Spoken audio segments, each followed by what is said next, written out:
You can love God and still feel disappointed in Him. I remember when I was going through a lot of battles, they were coming back to back.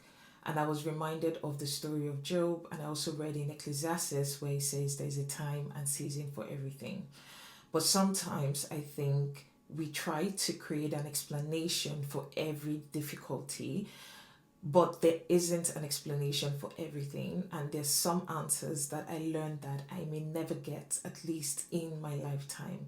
And yes, that does not invalidate God and doesn't invalidate my faith, even though I feel disappointment, as I would have preferred if I was the one God chose to heal, to perfect in my lifetime. And I realized that relationship without honesty is not intimate enough. I see God as my friend, as my father, and that's how I relate with Him. And I know that could be different for everyone because some people approach Him with fear.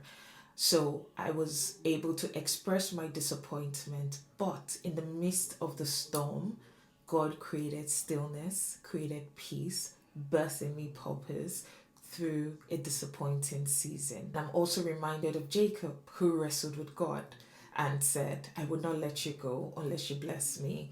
If you told someone you were fighting, having a fist fight with God, I'm sure they would say that's taboo. But Jacob became, this icon in the Bible that a lot of us look up to. So your disappointment doesn't mean you lack faith, it is honesty. And sometimes being silent could actually be more damaging. If this resonated with you or raises some red flags in your mind about how you relate to God, let me know in the comments.